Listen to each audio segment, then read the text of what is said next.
You're listening to the Patriot Nation podcast.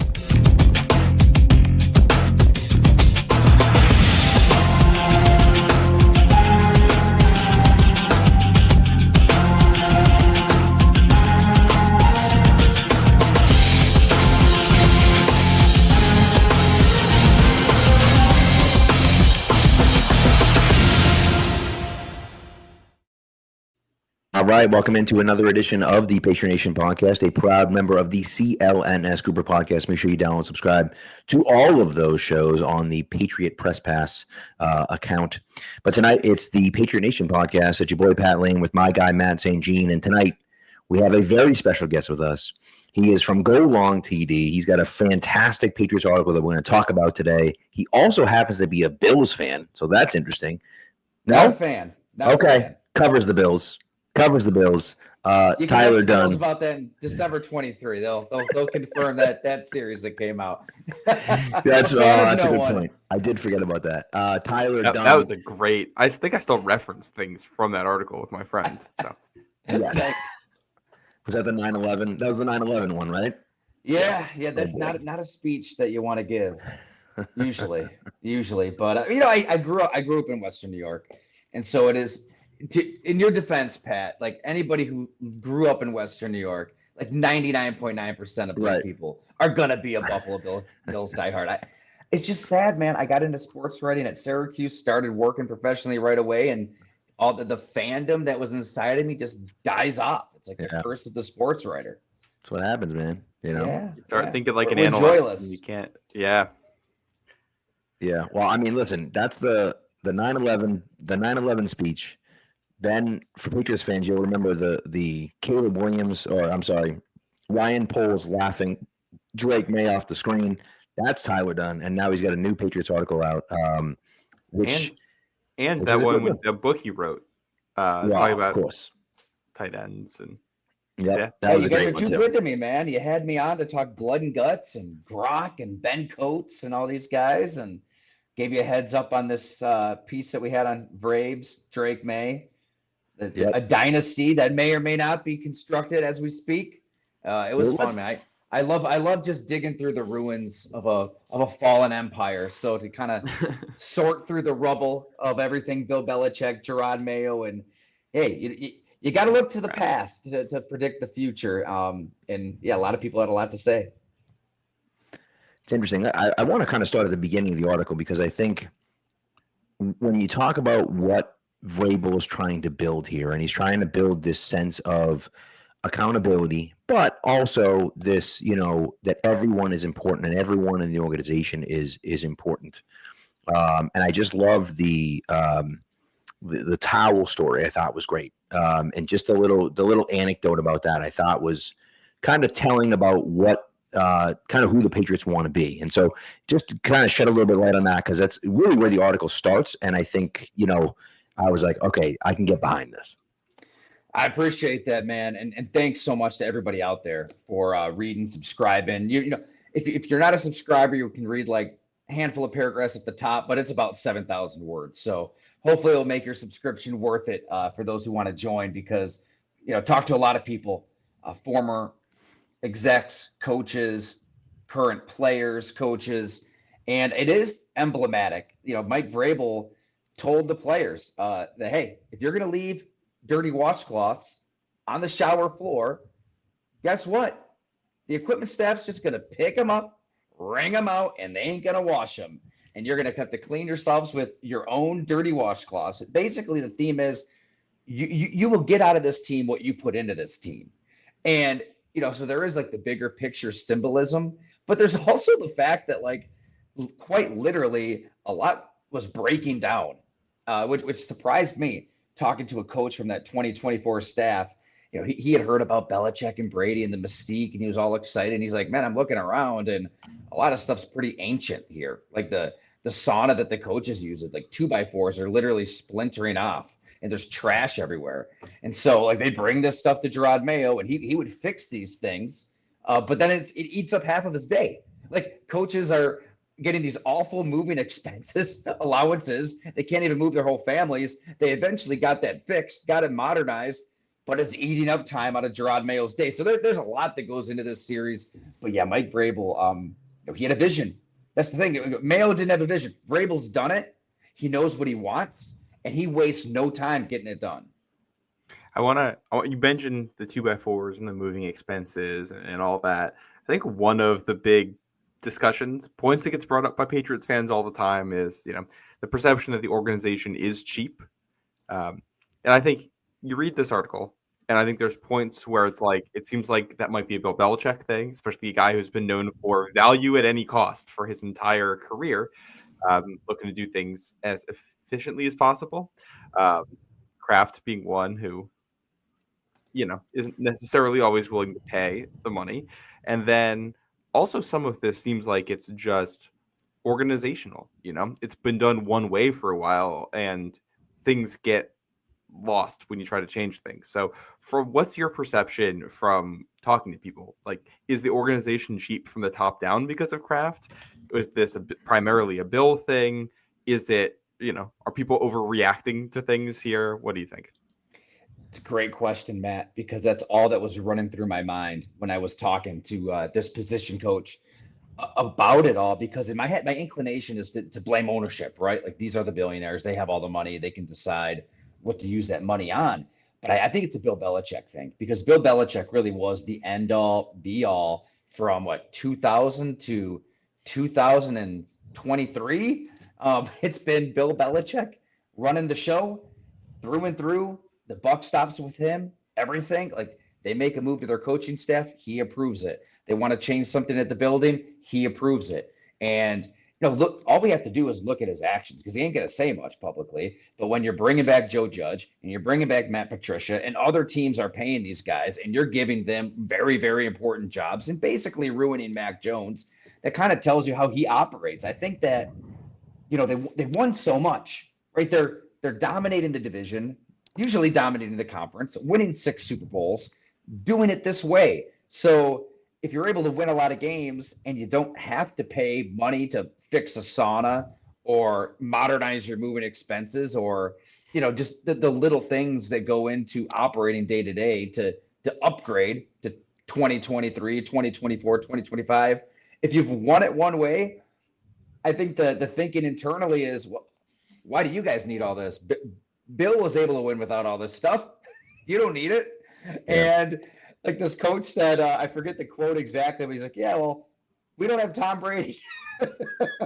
That's great, but we don't have Tom Brady. So I think that things are changing, right? Like the coach that I talked to was like, yeah, we didn't really have an analytics department. On previous teams, I had a question on a player or a concept or something, I could just go to this department, have clips spliced up. It's like, I couldn't do that here. The offensive line coach wanted like $15,000 worth of blocking sleds and pads, stuff that he had seen work for Bill Callahan, maybe the best offensive line coach of this era. And eventually he got it, but it was like documentation and approval and a bureaucratic, runaround just to get it done. So it's like this stuff would get done, but it took a lot of time and effort to get there. Where I think Mike Vrabel, being a head coach with the Tennessee Titans, been there, done that. You know what you want. You're not going to piss away the day on needless bullshit. Sorry, coaches shouldn't have to worry about this stuff, right? And I don't think they are. I think day one with that meeting that went viral, right? He's in front of the room and he's like, all right, you're not going to show up late to a meeting. If you're running late, let us know. If it becomes a theme, that's a problem. Turn your cell phone on silent, keep it in your bag. Don't do the thing where you pretend to cough. Like, it's very common sense stuff. I don't get the sense, guys, I mean, correct me if I'm wrong, I don't get the sense that Mike Vrabel's coming in as a drill sergeant either. I've done a lot of reporting around guys like Mike Zimmer and Matt Patricia, and a lot of those guys from that Belichick world, they try to be that drill sergeant. It doesn't work elsewhere. Obviously, Zimmer was his own cantankerous creature, but like a lot of different coaches for a lot of different teams go to that extreme, and it doesn't work with the modern day athlete. I think Vrabel can connect with players. There's a respect as a former player himself, and he's going to take the good elements that worked for Bill Belichick and the stuff that didn't work. I don't think he's afraid to change it up, because he's been with other organizations. Right, and I agree with you, and I think you kind of see that.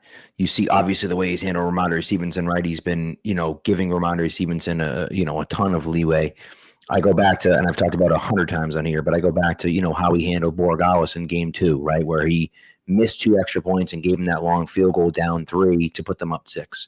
Or I'm sorry, up 3 to put them up 6. And, then gave him a game ball after the game. And, talks about that resiliency and talks about the fact that we're going to need these guys, And so I think it's really kind of indicative of who he wants to be and what he wants this team's identity to be. He also doesn't have all of his guys just yet. So he can't be a drill sergeant. If you walk into a locker room with guys that you didn't draft that aren't your guys and you start acting like a drill sergeant, they're going to be like, what are you, nuts? Who is this guy? It's different when they're your guys and, and you've drafted those guys and you have a relationship with them and you can hold them to a higher standard. That's one thing, but you can't just walk into an NFL locker room with a bunch of, millionaires and just say, nah, it's my way or the highway. Get out if you're not here. That doesn't work. And I'm in Detroit right now, Pat. Like, I'm doing some more Lions stuff. This is a team I've gotten to know pretty intimately at go along, like since Dan Campbell started molding this team in his image.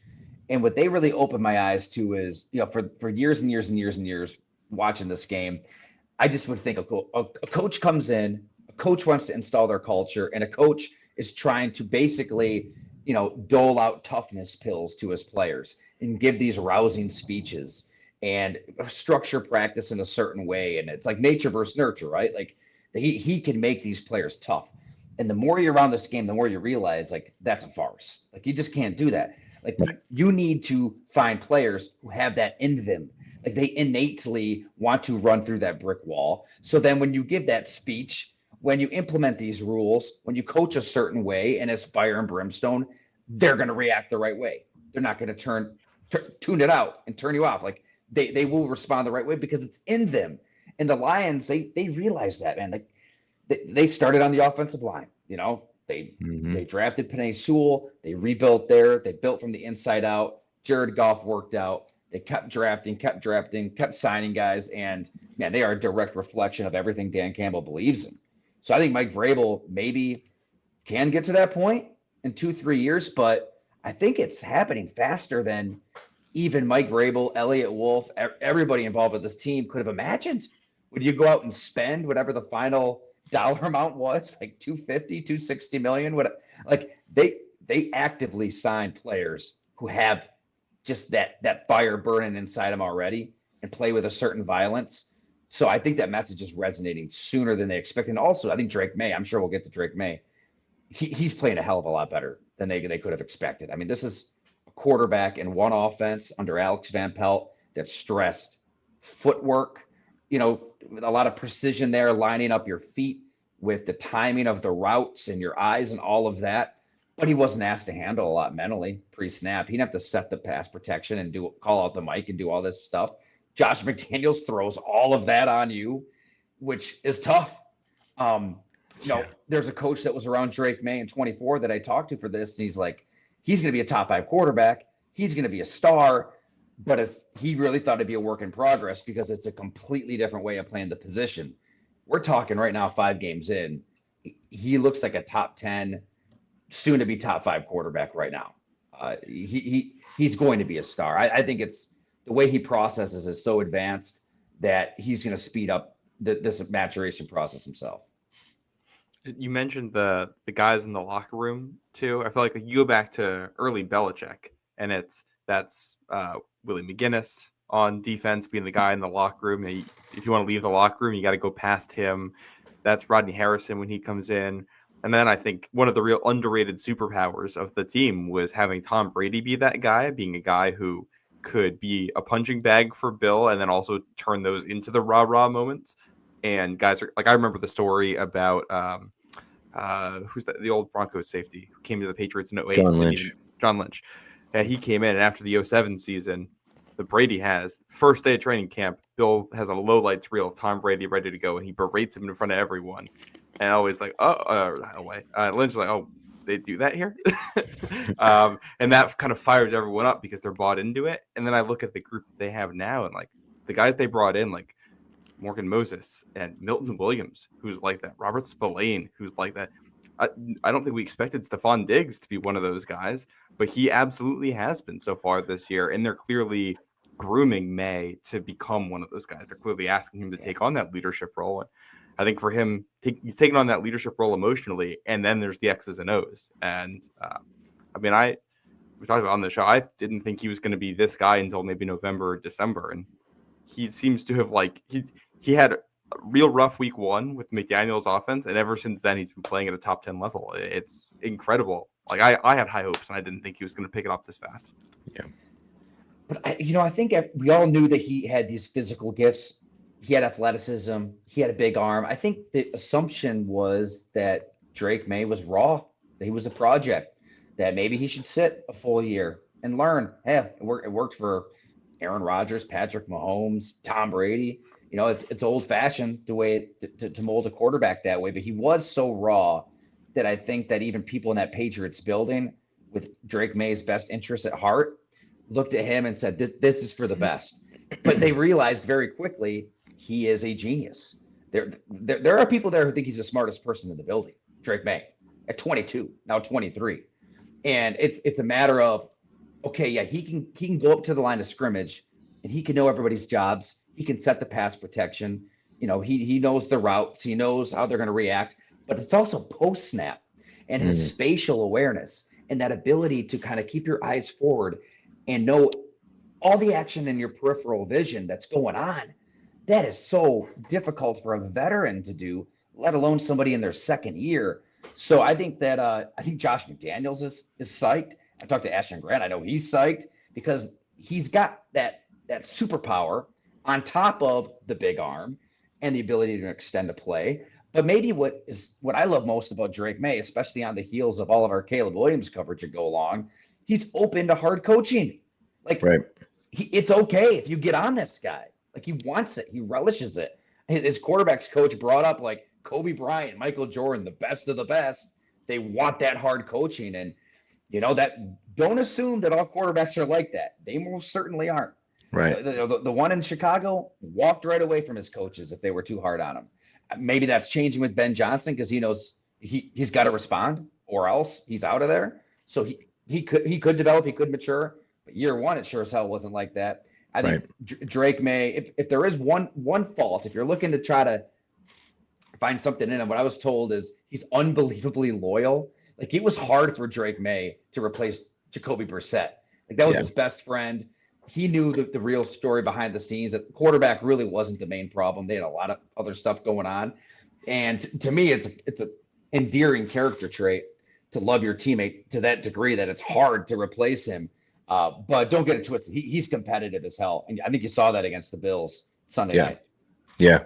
He's playing at another level right now. And it's great to see. And it's one of those things that you're just like, all right, like, this is, as you said, if he's playing as a top 10 quarterback, you feel like all of a sudden your life becomes a lot easier, By the way, Ashton Grant, Assumption grad, my alma mater. But hey. But it's one of those things for me that I really think, and I love the look into, kind of what happened at the end, a little bit of what happened with Mayo. You kind of go back to the end of the Belichick era, talk about the Mayo era a little bit, and then just talk about what's happening in this Vrabel era right now. You talked to Antonio Gibson and Morgan Moses kind of at length about what they're doing and what things look like and what they want.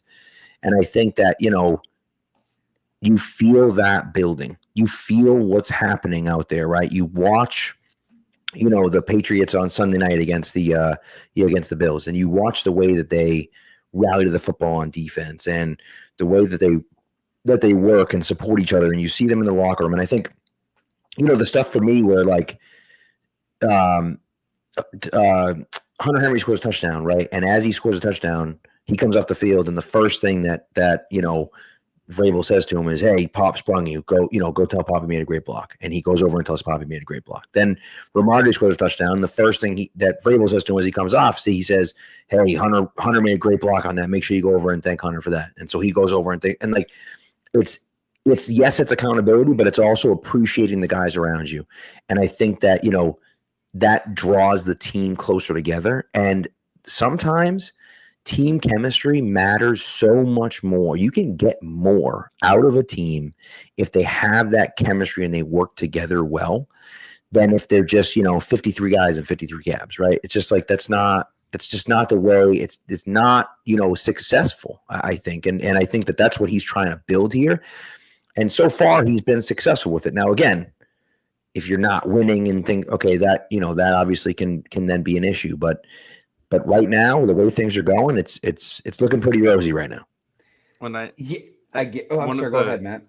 Building off that, I think one of the biggest takeaways from your article, there's this overall theme of like Vrabel trying to instill motivation in multiple ways in his players. It's him being an example by showing how physical he is and how much he loves the game, that guys want to be at their best for him. Set an example. You mentioned just like the washcloths and picking up after yourself and telling guys, if you don't want to work this hard, if you don't want this, we're going to find something else for you, because I want guys who are bought into this, getting guys to want it for themselves. And then the accountability from your teammates, wanting to do the little things because you're going to hear the praise from the guys around you. Just any work environment, you're always going to be more effective if you're able to be motivated in multiple ways, from multiple directions, and also internally. And cultivating that in people, regardless of environment, is going to get the best out of them. And Vrabel definitely, it's interesting because you do mention that Vrabel has this kind of cachet with the players because he was a former player. Mm-hmm. I do find it interesting that it seems like maybe that wasn't there with Gerard Mayo, even though he's also a former player. I don't know if there's more details on that, but it seems like Vrabel is very effective at delivering that messaging and getting the best out of his guys.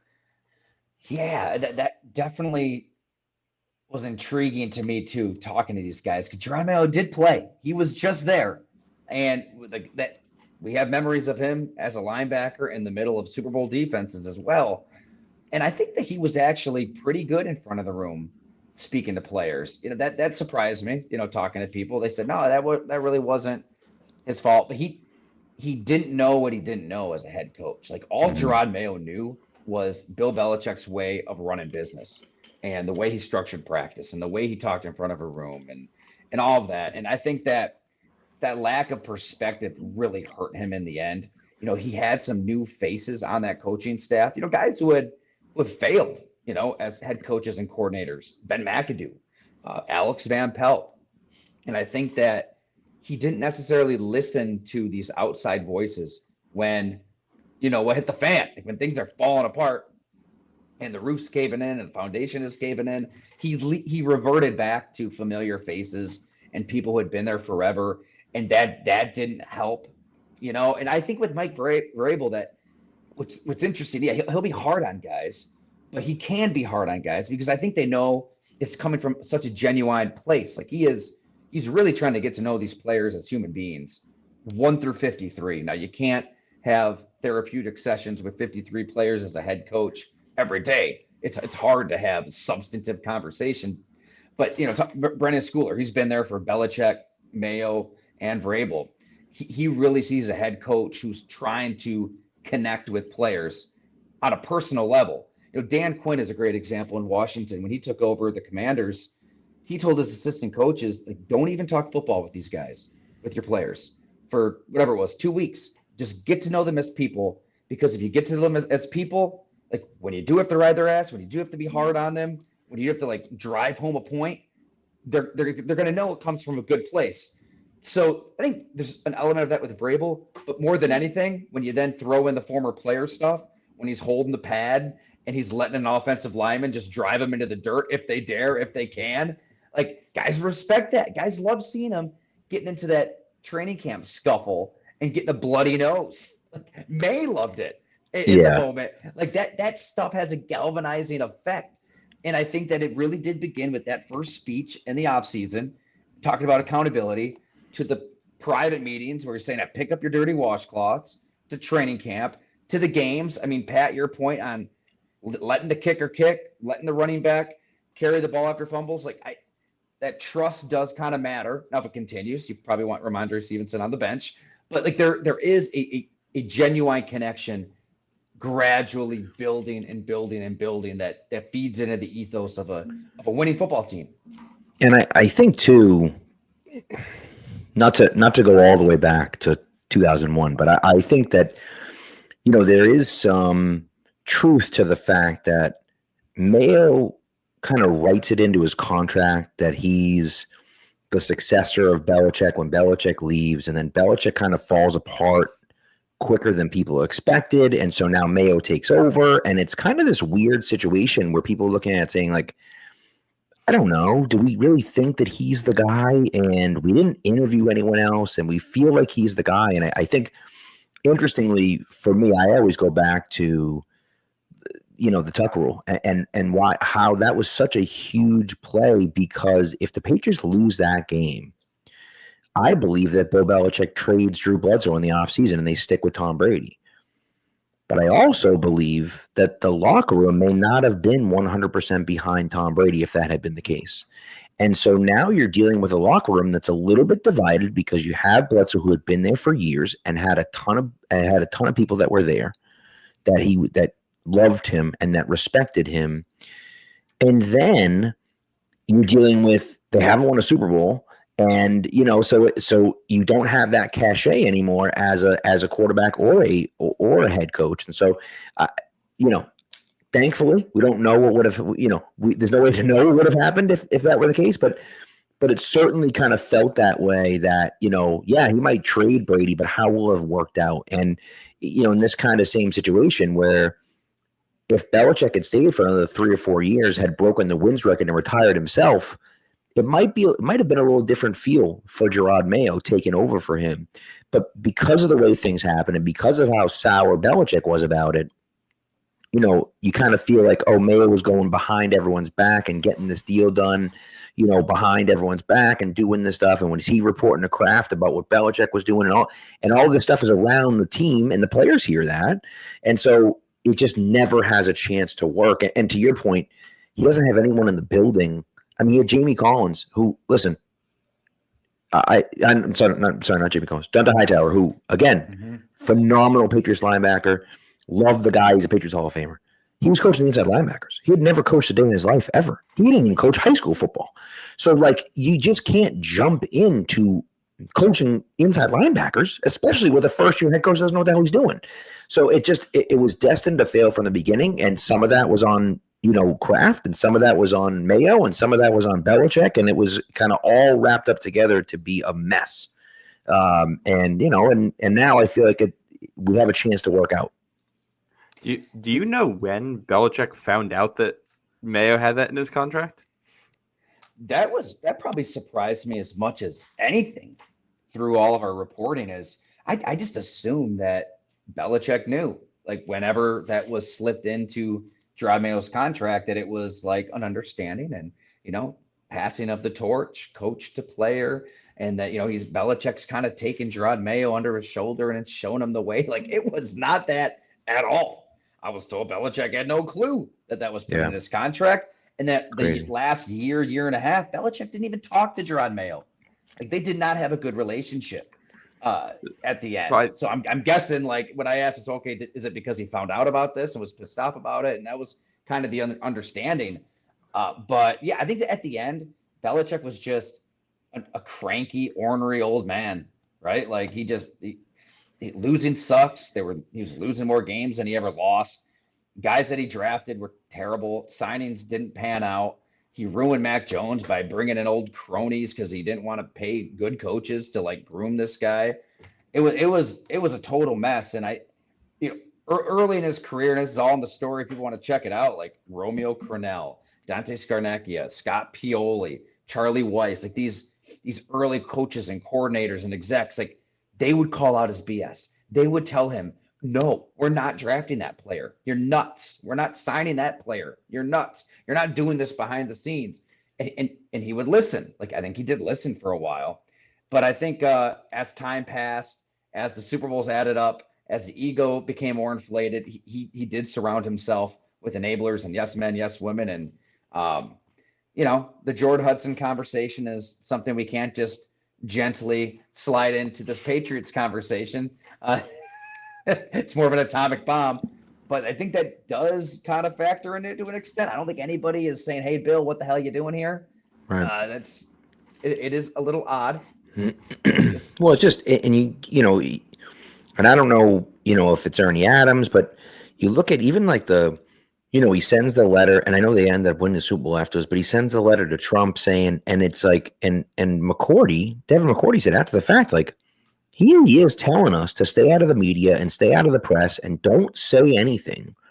And he's writing a letter to a presidential candidate. Like, so we're supposed to stay out of it, but he doesn't have to stay out of it. It's like, what? And regardless of what your politics are, it's like, that doesn't matter. That's not the point. Like, we're told don't involve and don't engage, and you're engaging at the highest level you possibly can. And it's just like, the rules have to apply to everyone here, Bill. Did he tell his players for years and years and years, don't be a distraction? Right. What is he right now? He's like the biggest distraction in college football. Right. Like it's a total mess. Yeah. I am curious, after all this research, what is your perspective on the UNC situation? Does it surprise you at all? Yes and no. Like I still had in the back of my brain, fellas, like, this is the greatest coach of all time, and he's going to college football. And I just picture him still as like this mad scientist that is going to figure stuff out, that is going to dwarf anything that anybody could ever throw at him on a Saturday. Personnel be damned. Like, he is the greatest coach of all time. So I don't know, though. Times change. The sport changes. Not just X's and O's. Like, how you operate behind the scenes has to change. And he just hasn't. Right? Like, when the Atlanta Falcons thing didn't work out, teams, I think they basically looked at him like, we're not going to let you come in and drop a bomb in our building and start over and do it your way. It was so bad at the end of New England that I think the red flags went up. The Atlanta experiment, however that went down, that was terrible. And maybe we shouldn't be surprised that it's not going well in North Carolina, because this isn't 2014 even. This isn't Right. 2016. And you, again, who ends up looking the best out of this whole situation? Tom Brady. Oh yeah. That was Tom Brady looks pretty good right now. We got, back when the Dynasty came out, we got an advanced viewing of that, got to watch it and talk about it. And I think our biggest takeaway was that the only person who looks good out of this whole thing is Tom Brady. Like, Kraft looks, he almost runs the team like a mob boss in some ways, where it's based on loyalty and like doesn't seem to understand the way he comes off about things. And I don't think he put Bill in a good position with that documentary. Bill's the only person interviewed in the entire documentary who still works for the teams. He's the only one that can't be fully transparent about things. But at the same time, the perspective on Bill from a lot of the players is like, they love him, they respect him, and they were also a little confused about some of the things that were happening. And I think the biggest difference you see from Bill Belichick in 2001 to Bill Belichick in 2021 is, I think he just had less people around him that he trusted as advisors, and the circle kept getting smaller and smaller, and his ego kind of kept getting bigger and bigger as part of that, which I think leads to some of the stuff with he and Brady butting heads after 2016, and leads into all of the stuff that comes on. Like you mentioned, the asking Matt Patricia to do as much as he did, and the budget aspect of that. But I also look at it and like, I wonder if it's not cost. I wonder if it's just, Matt Patricia's the only guy he trusts to do these things, and he's not willing to bring in other people and try it a different way. Yeah. Also, I don't want to get on my soapbox, but we had Matthew Hamachek, who directed the Dynasty on a few times. And I think that documentary is just so misunderstood, because he said on the show, I wanted to tell the story of the breakup of Tom Brady and Bill Belichick, because what a story that is. And it's a story that really hadn't been told before. And so he's like, we could tell the story of the Patriots and how great their dynasty was, but he's like, I wanted to tell the story of the end of the dynasty. And, that's what he did. And everyone hated it, because it's like, well, you made Belichick look like an asshole. And it's like, well, Belichick kind of was an asshole. Like, it just, I don't know. And it's one of those funny things where, like, we see what's happening in UNC, and it's like, anyone want to apologize about being upset about that documentary? Like, I don't know. Like, it just, it's just kind of funny. And so it really is kind of interesting to see the way things ended and how things are going at UNC. It's kind of very similar to the dysfunction and what the heck was happening. And I think, for me personally, Ernie Adams was there. He left after the draft in 2021. And that, to me, is the moment that and I really think he was screwed up in 2019 big time. But I think the biggest moment for me was from 2021 on. It was a disaster. And it was losing Ernie Adams to me. That really changed things and really kind of made things so much worse than they were. Well, I think Josh Patricia McDaniels was his too. Ernie Adams replacement too. Like that was the issue that yeah. Patricia's his Ernie Adams Right. replacement and Right. his Josh McDaniels replacement and his like Dante Scarnicchi replacement, and like you can't. I mean, it's hard to replace any of those people individually. And everyone says Matty P is a great guy and super smart and everything, but he can't do all that stuff by himself. Well, he is so fascinating too. Like I said, being out here in Detroit a bunch, and talking to those players on the transition from Patricia to Campbell. And one side of their mouth, they would say how much they loved Matt Patricia, like walking around the building. He was personable, he was friendly. But then they get out to the practice field, and it was like he just put on the Halloween mask and became somebody else. And it wasn't authentic. It wasn't real. He was trying to be a hard ass, and it didn't resonate because he wasn't being himself. He wasn't being the guy inside the building. So it didn't work out. And, the Belichick stuff, football is a microcosm of society. It's like, think of all of us and all of our lives, and how important it is to have people in your life call you out on your bullshit. That's what our wives do. That's what our parents do. Like we need somebody like that to pick up on our blind spots. Like we said, you don't know what you don't know. You don't see what you can't see. And I just think that presence just evaporated, to your point, Pat, evaporated from the ecosystem there in New England to the point where, whatever Bill Belichick said was just taken as fact with no rebuttal at the end. The example that I gave from somebody in the building was Nick Folk, where he struggled with kickoffs. Remember the 2 Nyheim Hines returns for touchdowns the week after DeMar, and it was a big thing there in Buffalo. And Bill Belichick was so pissed off with his lack of ability to just kick it out of the end zone. Never mind that nobody could tackle Hines, that he did not want him back. Well, you look at the stats. I mean, no kicker's been better than Nick Folk statistically since then. The Patriots drafted a kicker, and he didn't last long. So I think that kind of thinking permeated many roster decisions at the end of Belichick. I don't think, Oh, and we were hearing things about that. Yeah, I think 2019 draft. You look at the N'Keal Harry selection. Felt like similar things of shutting other people out. Cole Strange, and that decision. So it's easy to point to like specific milestones, like Ernie Adams leaving or coaches leaving as points to this, but bigger picture with Belichick, he did say at one point he only wanted to coach until he was 70 years old, and he went past that. And like I imagine a certain amount of this is just as you get older, there's certain things your brain isn't as good at doing anymore. And like, all right, if you combine that with a smaller circle of people you trust around you, and a decade more success from where you started that has changed your perception of things, like it's no wonder. And the thing is, like you mentioned, that Bill's words taken as gospel.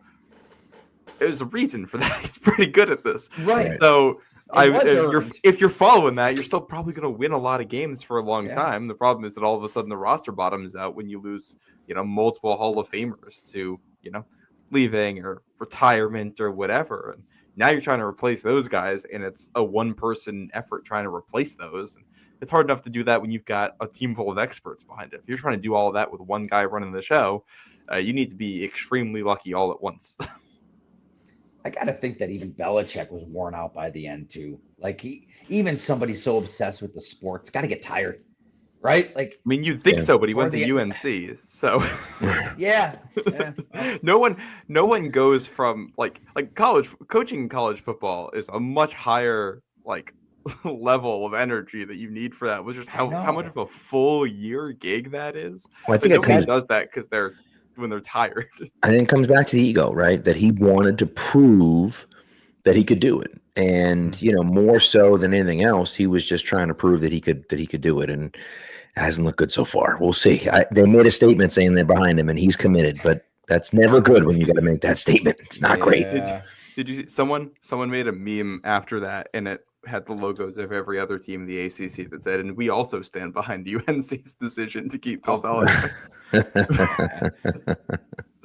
Well, we lost our quarterback to an Achilles at Syracuse, so I don't know how it's going to go down. Not looking good for my Orange.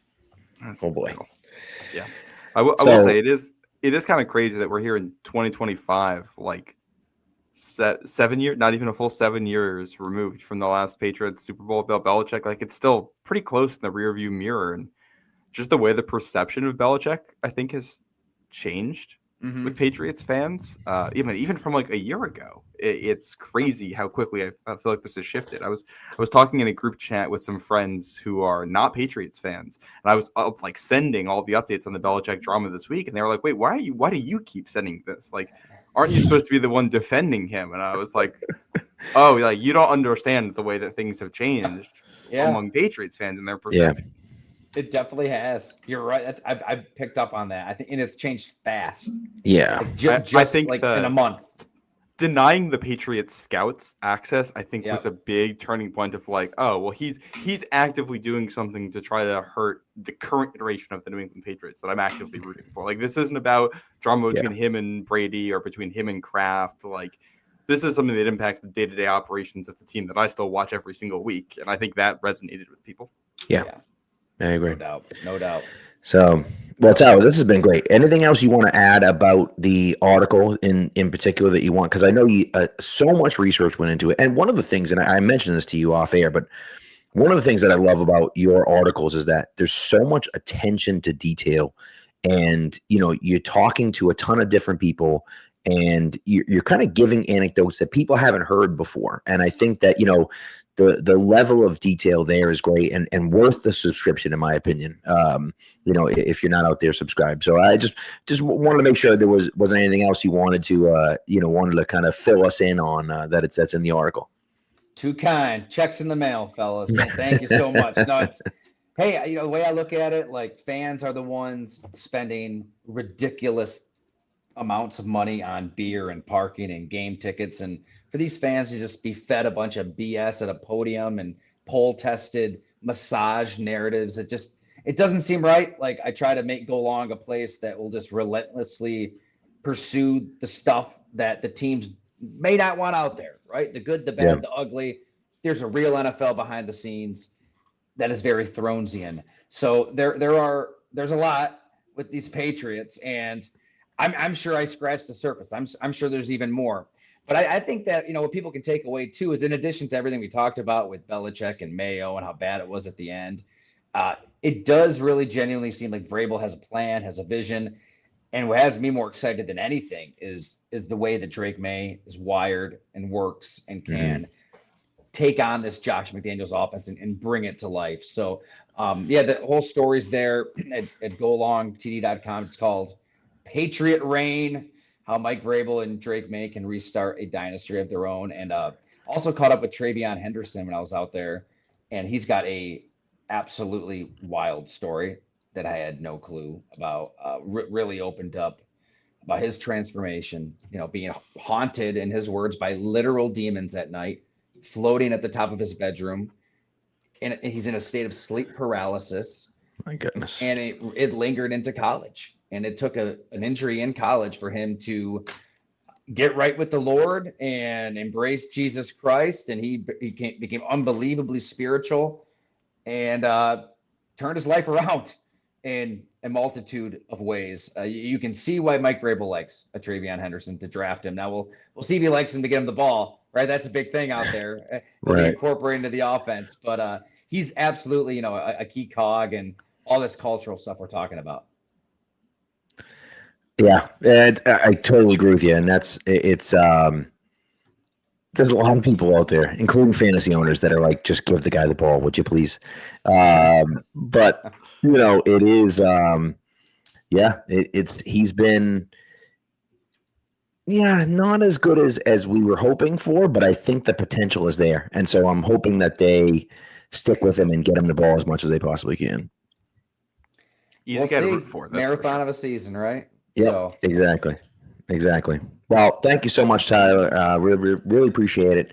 And again, everyone go out there and subscribe to golongtd.com and read Patriot Reign and everything else he's got on there, because again, do you want to go back and read about the Bears laughing Drake May off the screen and revel in that horrendous decision by the Bears, and us continuing to prove them wrong over and over and over again? It's pretty nice. So I appreciate it, guys. Thanks so much for having me, and let's make sure we don't wait three years till the next time. That sounds good to me, my friend. All right, have a great night, and we'll talk to you soon.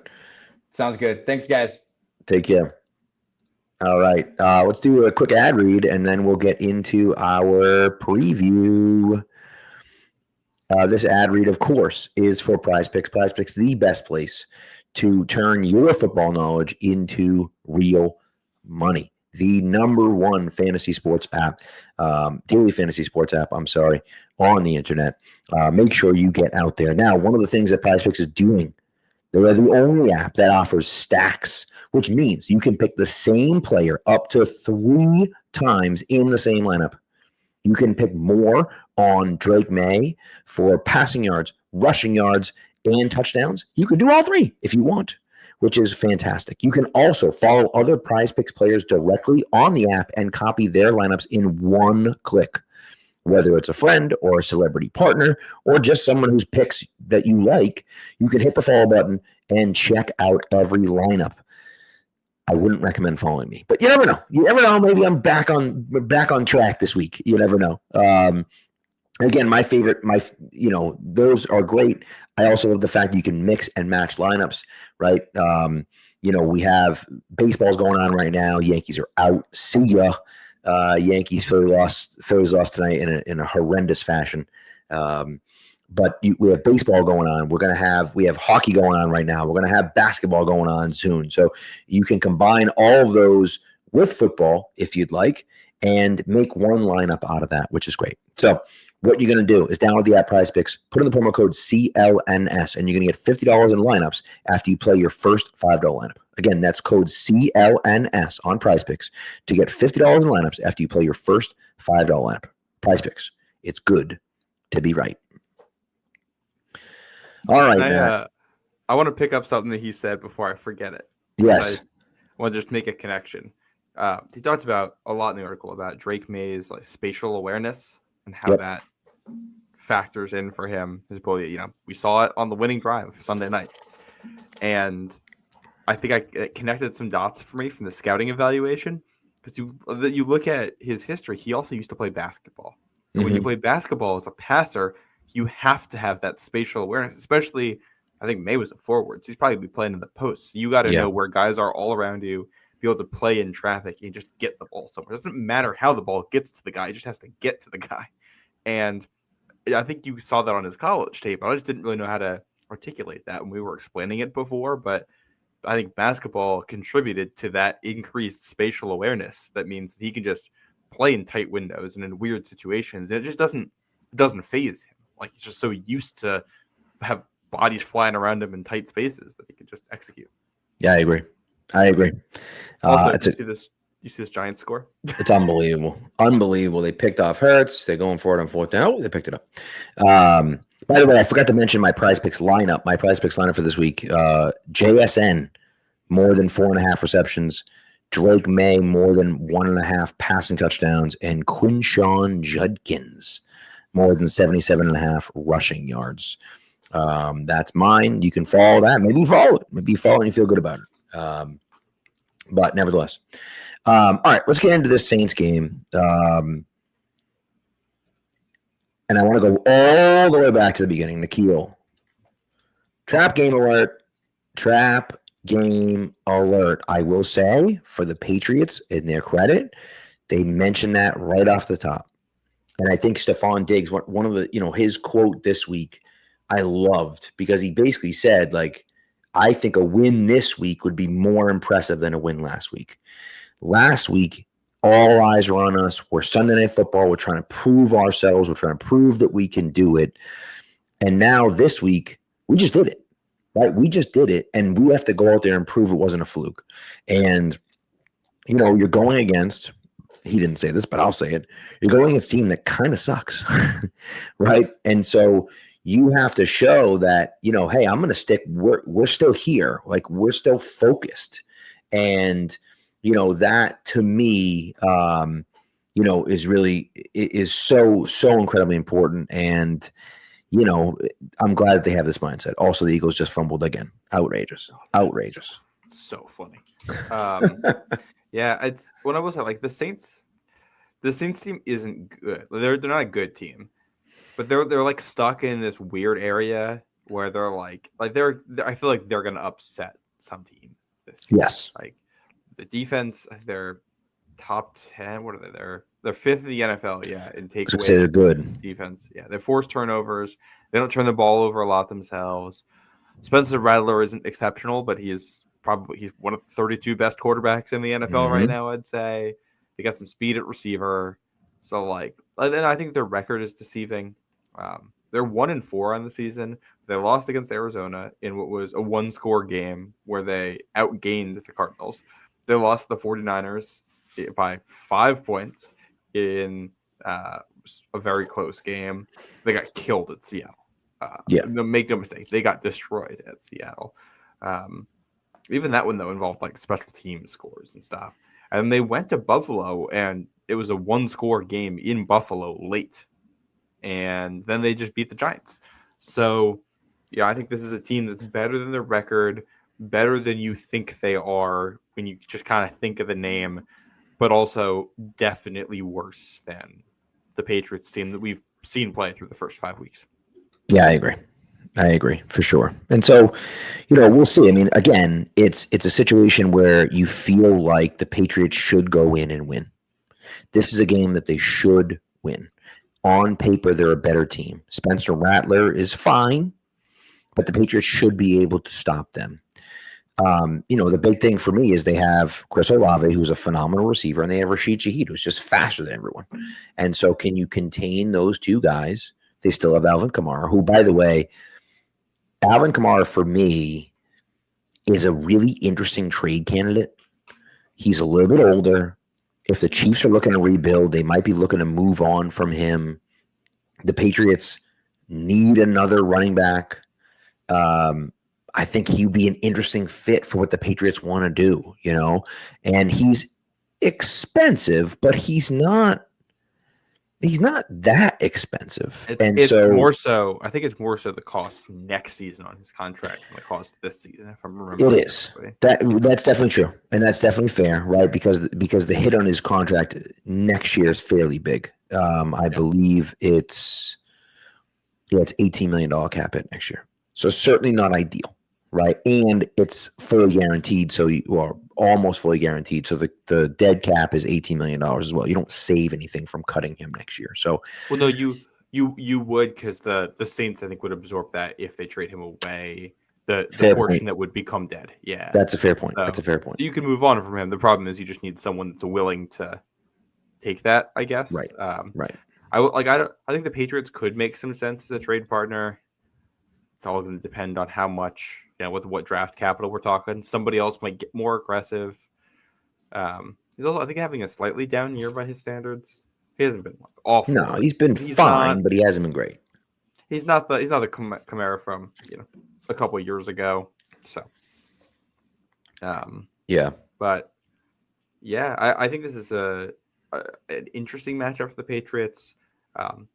I think one of the more interesting things here, defensive coordinator for the Saints is Brandon Staley. And the Saints defense has played better by their overall coverage grade by PFF is 7th in the NFL. Their defense overall is not that great. I think largely because they don't really have a pass rush at all. But on the back end, they're fine. They're not I don't even think they're as good as this Bills unit probably. I think Sean McDermott's a better defensive coach, and those guys are better, ready to go. But the Saints are pretty competent on the back end, and they're going to throw some stuff at you, and it'll be a mix of zone coverages. So nothing that May hasn't seen probably so far this year, but it'll just be another lesson in, consistently being able to dissect some of these coverages. Yeah, I agree. And I think, we'll see him grow a little bit more, I think, as this goes on. And listen, as he keeps playing, there's more and more tape out there on what the Patriots want to do and what he's doing in this Josh McDaniels offense. And so the defense will have more things to key on and, more things to try to stop. And so it's going to be interesting to kind of see how the push and pull happens. But Drake May's been playing awesome. He's been playing fantastic. I think he's the second quarterback in NFL history to have, which it's a little ridiculous, but nevertheless, second quarterback in NFL history to have 74% completion percentage, 200 plus passing yards, and 100 plus QB rating in 3 straight games. Him and Tom Brady, that's it. It's pretty impressive, right? Pretty impressive. And again, he's not Tom Brady. We're not trying to say he's Tom Brady. No one should be saying he's the next Tom Brady, because no one's the next Tom Brady. Tom Brady is the only Tom Brady. Yeah. But what Drake May is doing is exactly what you wanted him to be doing, and the fact that he's doing it after 5 games this season is very encouraging, and it's you feel hopeful that he's going to continue doing this for the rest of the season, and it's not a fluke these first 5 games, right? It could be, I suppose, but you're hopeful that that's not the case, and they continue building on that. Right now, injuries happen and things happen, but overall, I feel pretty good about where they're headed. Yeah, and speaking of injuries, officially Antonio Gibson torn ACL, yes, which we anticipated, but he has not been put on injured reserve yet. So I wonder if they're just waiting until, closer to the game to make some kind of a move, activate someone else. We'll see how they handle it. They brought in running backs this week and didn't sign anyone. I'm guessing Terrell Jennings just ends up being that's what it seems like an elevation for the week, and then you go from there. It's the likeliest outcome. Based on his comments, that's certainly what it sounded like. Yeah. For other injuries, Jalen Hawkins missed practice. He missed practice last week and then played. He missed practice today. We'll see if he's good to go. Keon White missed practice with an elbow injury. Keon White, no. He did not finish the game Sunday. But Anthony Jennings also missed practice. I saw Mike Reese tweeted that Braden Swinson's getting some love in the building. He said the last 3 weeks he's been looking better. That's good. We're looking at practice squad elevations. If Jennings and White can't go on Sunday, I wonder if Swinson gets an elevation, gets a chance to play in this one. Yeah, which I think would be a great opportunity for him. We've been saying that second edge defender spot is one where they're still looking for someone to really, Chasen's the best of the guys they've put there so far, but he hasn't exactly locked down that role. So right. I would love for someone like Swinson to take this opportunity, or Elijah Ponder too, as a rookie UDFA, to take that and run with it. So maybe one of them can do that this week. Yeah, let's hope so. Jason has been okay, I guess, but he certainly hasn't been great. He's super inconsistent. His good plays are really good. He's had some really, against Pittsburgh, he single-handedly shut down a series for a run stuff and then a pressure, and forced a 3 and out. And then he'll, get an interception return because he lines up offsides. Yeah. Right.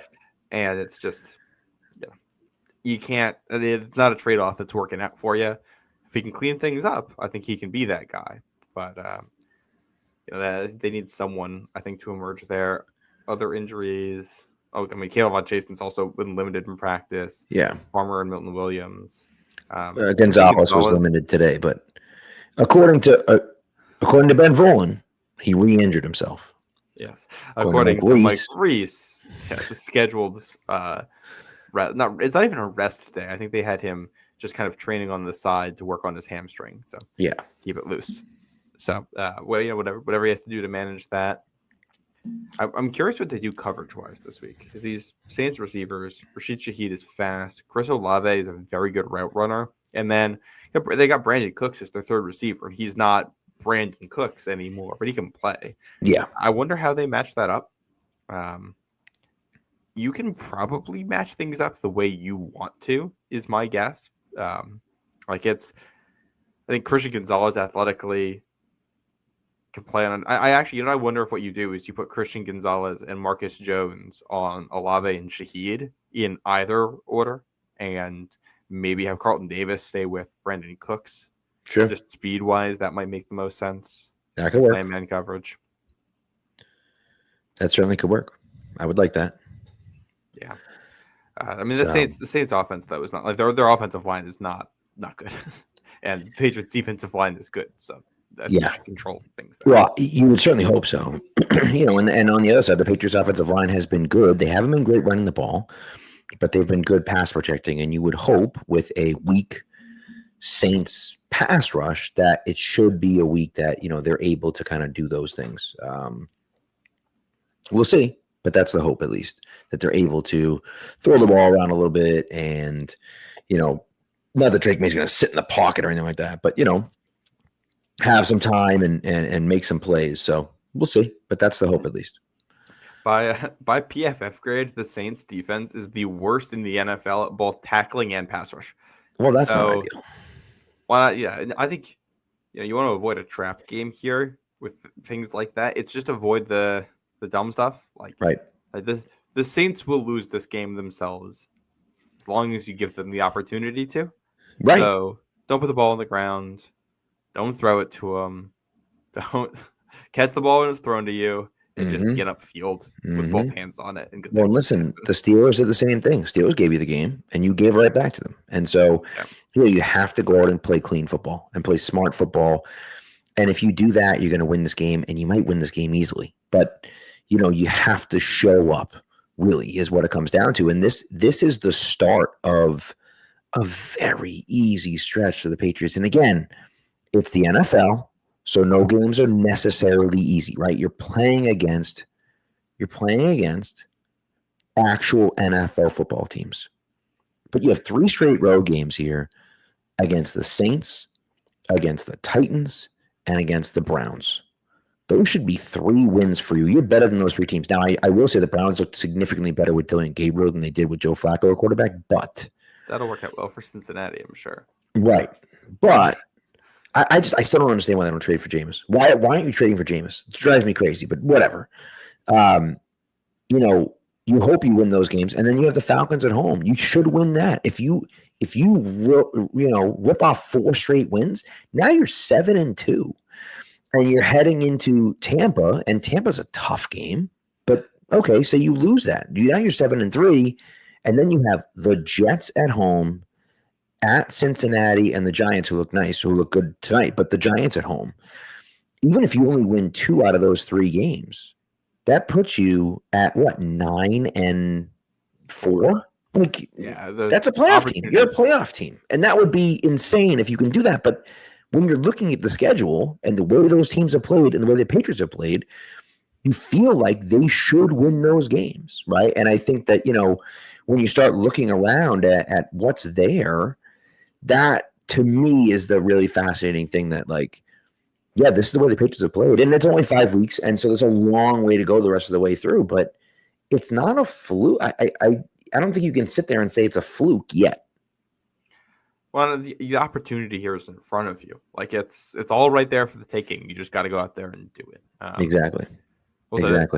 People say the Saints game is a trap game. I don't feel like it's a trap game. I do feel like part of a trap game is also that you need something about an opponent that will sneak up and get you. And maybe it's the fact that the Saints force turnovers, but the game in here that screams trap game to me is that Browns game, just because you have 3 on the road right before it. And it's all right, maybe you go win those 3 and you're feeling good, and then you come back home and you're all right, here we go. And then it's a Browns team that they're not good. That Browns game's on the road too. No, it isn't. That's home. Don't they have 3 straight road games? Oh, yeah, the first one was the Bills, you dummy. Right. Yep. The Browns have Myles Garrett, and that's one of those games. It's all right, well, if Myles Garrett has just one of those takeover games, and you lay a stinker because you just you're finally home from the road trip, and all of a sudden you find yourself in a close, low scoring game, that scares me. The Saints one, I don't. The Patriots don't scare me as a road team. They seem to go on the road pretty well. May doesn't seem to get intimidated by environments. Vrabel's not going to get intimidated by environments. So many of their leaders are veterans who have played in tough environments. Stephon Diggs played in the NFC. He knows what the Superdome is like. Morgan Moses played in the NFC. He knows what the Superdome is like. These guys, Mike Vrabel won a Super Bowl in that building. Right. These guys know what that building is like. I just don't think they're going to get intimidated by it. I think this is one of those where you hope you get the business-like performance. Doesn't need to be a blowout, but go on the road, make it be a 2-score game by the end of the third quarter, and then just the Saints won last week 26-14, and if the Patriots, take it by a similar score, I thought that's about what I expected. I'd be pretty happy with it. That's the hope, right? That's the hope. And then just coast in the second half. Just coast. And you don't have to win by 30 points. Like, it's not, just get, like you say, get out to a big lead and then just run the ball down their throats and work on the run game. Because the Patriots have struggled running the ball. And so build up some momentum running the ball. And I think that, that's a place that we can go here. And again, just try the best you can to not blow it. And I think the mindset is right. They're saying the right things. They have the right mindset.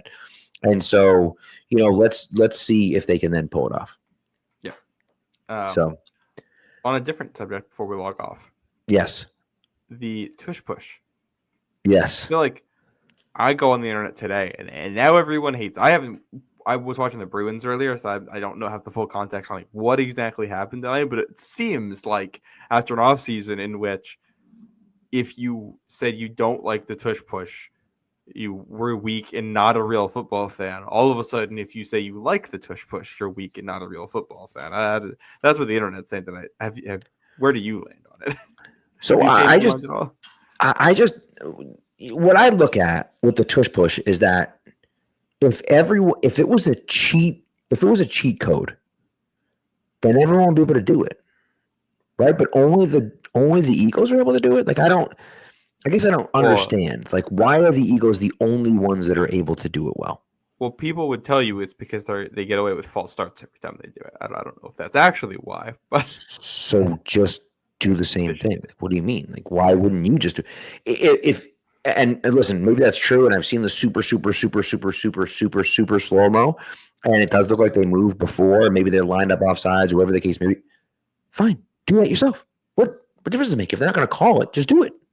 Like it's like a corner who is a little handsy, arguing that this guy is handsy. Well, then do the same thing. Like, if they're not going to call it, play the same way. And so I just feel like they're very good at running it. Let them run it and try to replicate it if you can. And is it tough to stop? It's incredibly tough to stop. Do I think it's gotten in the Eagles' head a little bit? I do. I definitely do. They have not looked good the last 2 weeks. And, it's not that it's a mess over there. It is what it is. It's only, it's been 2 games, but the last 2 games have not looked good, especially from a throwing the ball standpoint. And I think that they're focused way too much on the outside noise of the tush push. The team feels tight. Yes. Yeah. I don't know if it's a coaching thing or if it's a Hurts thing. What? I hope it keeps up so we can get AJ Brown to New England. That'd be pretty sweet. He's also a mess. He's a disaster right now. Hurts is a disaster right now. He had him wide open. Like, he had that throw tonight. I don't know if you saw it. That throw tonight to Devonta Smith. He's all by himself. That's an 89-yard touchdown. And you just can't. That's bad. It's really, really bad. I will say if there's a world where AJ Brown gets to New England, first of all, I think all of his issues in Philly are mental, and I think Vrabel probably fixes that. Yep. If you have a wide receiver core with AJ Brown and the Stephon Diggs that we have seen lately, that is disgusting. Like, that is insanity. So that would be a lot of fun. I would enjoy that a lot. Yeah. I don't know if it's going to happen. I don't think it's going to happen. It probably won't. But this is the first time. Well, one thing we said, you need the quarterback, and you need our objection to trading picks has always been the team's just not good enough to do that. Yep. Patriots keep looking like this. All right, I'm going to be okay with giving up some picks if we have to. And correct. The Vrabel AJ Brown connection is also something that's very intriguing, and I think makes something like that more likely. 100%. I also think too, if you are going to make the playoffs, you could trade a first round pick for AJ Brown. Like, if you're going to be a top 5 pick, you can't trade a first round pick for AJ Brown. But if you're going to be in the playoffs and you're trading a top 23 pick for AJ Brown, it's a very, very, very different scenario. And so, I think that's pretty interesting. I mean, we'll see, but I think that's pretty interesting to me. Again, I can't imagine the Eagles are going to do that. Yeah, But if it's a situation that gets untenable, like maybe they will do it. Yeah, the biggest issue for Philly is that if they trade him in the offseason, like it hurts their cap space for next year. They don't save any money. They take a $43 million dead cap hit for a receiver, and it does put you in this weird spot where, like, I still don't love the idea of giving up a first round pick for a receiver who's going to be 29 years old. Not necessarily the best process, especially a disgruntled receiver who's 29 years old, not coming off his best season. Right. The flip side of this, I think, if you're Philly, is that you're not taking a $43 million dead cap hit and not getting a first round pick back. Yeah. So I would say, I'm going to guess that right there is enough to make both sides come back and figure things out, and he ends up staying. I would agree. I would agree with you. So we'll see. We'll see how it goes. But 2 other things. First of all, for me, I will be in New Orleans this weekend. So any Patriots fans, I've already heard from a few Patriots fans that are going to be down there. I'll be down there. I'm actually going to the LSU game as well. So I'm pumped about that. Never been to New Orleans, and so I'm excited to get down there, try some beignets, try some jambalaya, maybe get a hurricane on Bourbon Street. I'm excited about it. Hopefully we get you back. Yes. Well, with all I was telling people at work today, like I got to put sub plans in for Tuesday because I'm worried about the air traffic controllers because they're not getting paid right now. So if they call in sick and flights get delayed, I'm getting in midnight on Monday. And so, because we have no school Monday, but if my flight gets delayed in 3 hours, then I'm getting in at 3 a.m. Like, no chance. I'm going to work if I get in at 3 a.m. on Monday. So there's the air traffic controllers. Have you also seen the weather forecast? No, in New England? Yeah. Oh God. It's a nor'easter. Oh well, that's not good. Yeah, Sunday through Tuesday, basically. So, I'm looking at high winds, lots of rain. That's not ideal. You might have to make some plans past Tuesday just in case. It's not ideal. 100% chance rain on Monday. Oh, okay, cool. Yeah, because I know for here with Monday off, I'll be doing the post game show. It'll just be me solo doing that. I don't know exactly what time that'll be on Sunday yet. We'll see. Play it by ear, and then my Monday is probably going to be just me sitting at home with the rain outside. Maybe I'll do some cooking or some baking or something. And there you go. Yeah, there you go. I like it. It's soup weather here now, and I'm loving it. It is. That's very true. Yeah, it is soup weather. So I made a new soup today, Pat. It's like a potato and cheese one. You cook the potato and then blend it, and then you mix it with onions and celery and some spices. And, I like that. Then I cooked some sausage and added that. And then the thing that made it unique to me, you pickle jalapeno slices and add those with a little bit of the pickling juice in on top. You use lime juice to pickle them, and it was pretty good. I am a fan, and I will be having a lot more this weekend. Look at that. Yeah, we made a chicken lemon orzo soup earlier this week, which is interesting. Love that. So we should start a cooking podcast on the side. I know. Well, I've been doing a lot of cooking. Also, the other question that I'm sure Patriots fans are going to ask is Patriots legend Lil Jordan Humphrey a dude? He's a dude. 4 catches, 55 yards tonight. Okay. One of the weirdest careers. I feel like every time he gets involved in something, he looks decent and then immediately fades. Right. He might be the Bobby Dahlbeck of the NFL. Deep pull. Bobby D. Keegan would love you for giving a Bobby D shout out. There's a fan account on Twitter that's a Bobby Dahlbeck fan account. And it's one of every time it comes up in my feed, it's one of my favorites because it's just like constantly tweeting about how he still hasn't gotten a fair shot in the pros and how he just needs one more opportunity, and I'm just dying at it. It's the most like quadruple A player to ever exist. Crazy. Also, I went mini viral today for a Saints tweet. Oh, you did. Patriots uniform tracker tweeted out a picture of the Patriots and their jersey with pants and socks, and then also tweeted out a picture of the Saints, and it was their helmet and just their jersey and no pants or socks.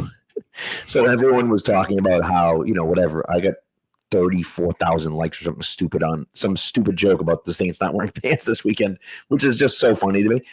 But have you heard about Teague time? Jeff Teague time? I did not know this was a thing. Okay. Maybe. The internet is wild sometimes. So Jeff Teague hosts a podcast. Yeah. They also stream 2K, and someone found this thing, they made this glitch where Jeff Teague was wearing a jersey but not wearing any pants. Okay. And so it was literally just but it was almost like he was wearing briefs, but you could see through them, so they didn't exist, and then he just had legs underneath. And it became this big trend, and the Hawks posted a picture of Jeff Teague fit today, when it was just a Hawks Jeff Teague jersey with socks and sneakers. Else. The Celtics tweeted a picture of Jeff Teague's jersey with socks and sneakers, and it was I had no idea this existed, and so I tweeted this thing out, and people were responding "Oh, it's Teague time in New Orleans," and I'm like, what does Jeff Teague have to do with this? And so I went down a rabbit hole with Jeff Teague time, and I was like, what in the where did that come from? And so, anyways, it's one of those wild, stupid things. But anyways, it's just, I thought that was, I laughed at it. It was funny. It actually, I'm not going to take full credit for it, although I'll take some credit for it. The Saints actually didn't quote tweet my tweet, but quote tweeted the other tweet. Pat's uniform tracker. Big publicity for that account. Shout out to him. Yeah, 2.8 million views on that one tweet. Only 800 likes, so I got 34,000. No big deal. But the Saints actually quote tweeted it and was like, "We would like to inform everyone we are wearing pants and socks this week, and it is another color rush game for the Patriots this week. The Saints are wearing all black, and the Patriots are wearing all white. The first time in these jerseys they've ever worn all white, and the first time since 2017 that they wore all white in Tampa Bay. That 1917 victory, a weird ass football game. Yep. Yeah. Do you like the white pants? I don't love the white pants. I really hate them. I don't think the white on the gray. I thought that looked sharp. We'll see how the white on the white looks. I don't think it looks bad. I'm just like, what are we doing here? Yeah. I also think it's annoying that there's been we need to bring the silver pants back thing in the fandom for years now, and they finally they do media day in silver pants. They wear them for the first 2 weeks, and then it's psych. Now we're going back to wearing all blue and now all white. And I feel like we're gonna win, and they're just gonna be well, now these are lucky, and they're just gonna wear all blue and all white the rest of the season. And it's okay, what was the point of all of this? Yeah. Yep. Just if they keep winning, I won't really care. Well, that's the thing. You win, you can wear whatever the hell you want. You can wear the Jeff Teague fit for all I care. I don't care. Just win the game. It annoys me because it's every team's well, we want the all white so we could look cool, but it's okay, well, now every single team in the NFL has the all white, and you all look the same. Right. Right. Let's. Yeah. I'm all for mixing and matching, but the problem is that when every single team does it, now everyone just looks the same, and it's the game, and it's okay, now I have to actually try to figure out what team this is. I agree. So let's see. Anyways, one last piece of news. I don't know if you wanted to share with everyone your news. Oh, yeah, from last week. A lifetime contract over here. Yes, I am. I'm happily engaged now. As for a week now. Yeah, when I said last week that we had to do our show on Wednesday instead of Thursday, that's why. But yes, and the Patriots are now 1-0 with me. A fiance, so that's right. Hopefully they stay undefeated like that. That'd be pretty sweet. That'd be pretty wild. Patriots go 18-2 on the season, and it's all because Matt's getting engaged. Love it. Let's do it. I love it. I love it. Well, congratulations, Unfortunately, sir. that would mean that we could never get married. We're just gonna have to stay engaged forever. But You just stay engaged until the Patriots lose. That's all. I'm sure she'd understand. Listen, it is what it is. Like, you know. So, oh, goodness. Well, congratulations to you, sir. Thank you to everyone for tuning in. We appreciate you. Thank you to Tyler Dunne for coming on. Make sure you subscribe to golongtd.com and check out that Patriots article. Make sure you download, subscribe to all of the Patriots podcasts on the CLNS network. And again, it's hockey season. It's almost basketball season too. So download, subscribe to all those shows as well. CLNS covers the full gamut of all the sports, of all the Boston sports. So make sure you download, subscribe to all of those shows. For us, we appreciate you coming through. Thanks. Have a great night. Shout out to the Bruins, 2-0 to start the season. Yeah, the Bees. Overtime victory tonight. Get the dub. Love to see it. Yankees out. Love to see Yankees out. That's so good. Fantastic. The Phillies lost in just hilarious fashion. Really, really rough night for Philly sports. Yeah. It's just, you feel terrible. I feel awful about it. See, one of my favorite things about Philly sports is that, like, when Philly sports do well, there's parts of their fandom that, like, remind me of Boston sports in a way that I could, like, there's a grudging respect there. And I could be like, okay, I get, like, they're celebrating is entertaining and I get it. But then their reactions when they lose are also so funny. As long as anything dramatic is happening with Philly sports, I'm entertained. I'm happy. Yep. Exactly. I agree. So, well, on that note, we are out of here. Thank you to everyone. Thanks for tuning in. We appreciate you guys. Be good to each other and go Pats.